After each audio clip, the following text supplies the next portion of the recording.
Disclaimer: I am just a humble Genshin Impact fan. I do not own any of the rights to Genshin Impact, or any of the content within it, such as the lore books. Those specifically belong to Hoyoverse.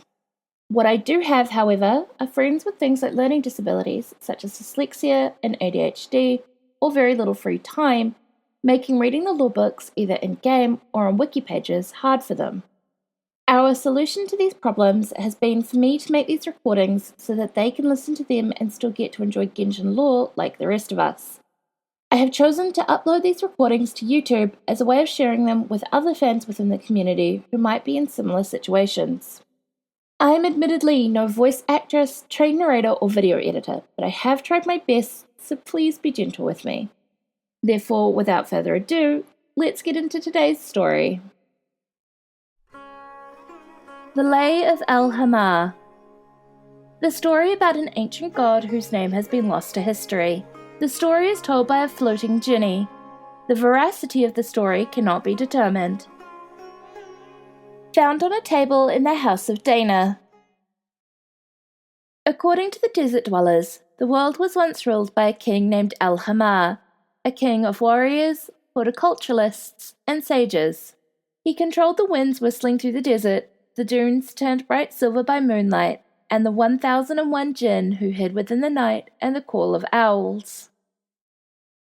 They say that Al-Ahmar was a son of the sky. That is why he was known as the king of the world, and received the fervent faith of countless people from the 3 great tribes, and was even adored by the elusive jinn. Whenever he looked up to the sky and recalled the boundless paradise high above, and the merciless reign of thousands of years past, Al-Ahmar could not help but lower his noble head and sigh helplessly. In such moments, even the songs of the nightingale and the aroma of roses could not pull him from his sorrow. The desert dwellers know well that the ravings of nostalgia often presaged the arrival of calamity. But in that world where the wise enjoyed peace and happiness, and in the era where brave young men and women courted like lions and roses, no one foresaw the arrival of catastrophe. But how should we blame the people and the spirits of the past? Even one as wise as the greatest of sages, Hermanubis, could never have known that the valiant tribe that once could equal the dragons would be reduced to corpse-eating monsters 1,000 years later, and that their sullied honor and bones would be buried for eternity beneath the gilded dunes. How could he have known that the tribe of the wise, known for generations of sages, would lose our texts and become wandering bards of the desert, mourning our emperor with songs that only the jinn understand? It is as the sages say, a mere thought can yet often bring forth calamity, if it is from the undisguised melancholy and madness of a king. Thus did the 3 retainers of Al-Ahmar, may 7 times 7 curses fall upon them, present their strategy to the king. Your Majesty, ruler of the world, lord of the 4 corners of the earth, king over jinn and mortals alike. The Goat King, the minister of all ministers, spoke flatteringly. I humbly beg your pardon if I overstep, but your Majesty, I am certain you are aware that indulging in dreams of old and sorrows of the past is no way to be for long. The endless power and wisdom of this land can build you a palace that surpasses the heavens, your Majesty, and it shall bring your people a prosperous future. No, Al-Ahmar said with a frown, and the Goat King fell silent. Your Majesty, son of the sky, subjugator of gods, and greatest of all sages, the Ibis King, the scribe of all scribes, advised. The divine punishment of 1,000 years past brought the downfall of wisdom in history. For a better future, your Majesty, you should take control of the past. The present oasis holds the wisdom of the present, but if we are to seize the past, we must act swiftly. No. Al-Ahmar struck the ground with his staff, and the Ibis King fell silent. Your Majesty, Lord of dunes and oases, guide of the living and the dead, master of all the elements. The Crocodile King, the commander of commanders, spoke frankly.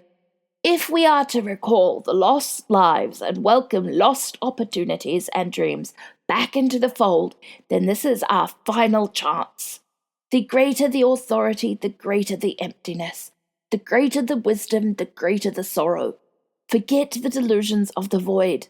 Only resurrection and life eternal can fill the endless pit of regret. Al-Ahmar fell silent. Fine. The arbitrary king heeded his retainer's lies.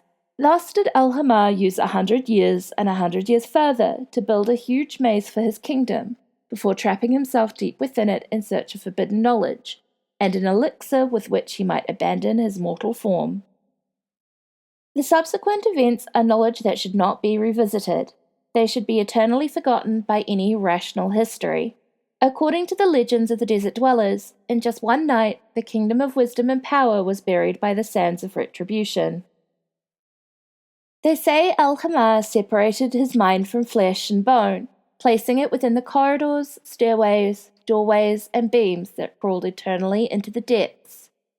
It is said that Al-Ahmar's body gradually decayed on his throne while worms feasted on it, and that his soul merged into one with the wailing souls of the millions in his kingdom, doomed to wander, lost amidst the howling end, travelling along the dark, winding corridors, growing ever closer to the bottomless abyss. Thus did the minds of millions merge into one, a lone soul that would eventually succumb to madness.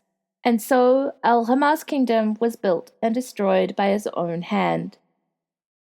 They say that when the night came, the desert quaked and the walls of Al-Ahmar's royal city collapsed.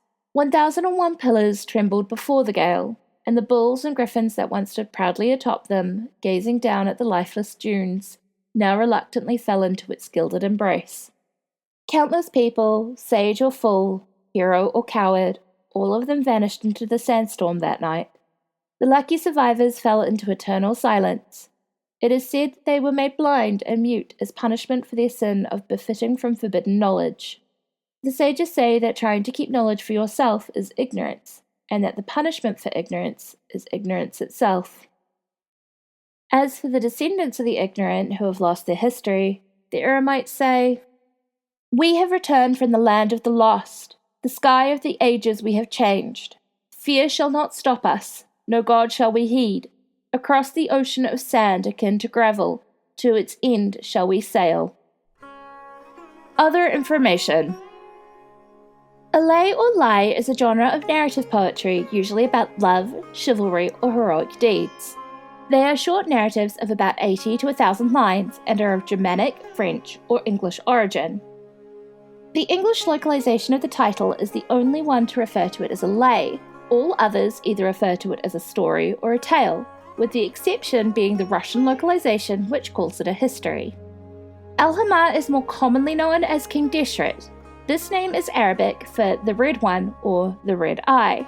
The origin for this name is possibly from the late 14th century text Book of Wonders, where Al-Ahmar, the Red King of Tuesday, is one of the 7 Jinn kings mentioned. The huge maze that Al-Ahmar built for himself was the hyperstyle desert region. Other names.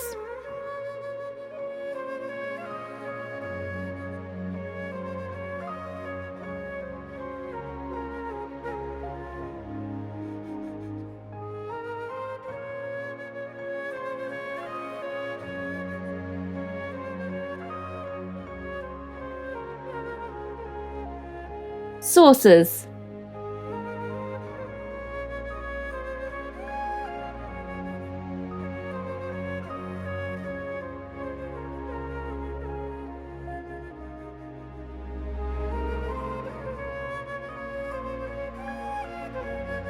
If you made it this far, thank you so much for watching. Ad Astra Abysosk.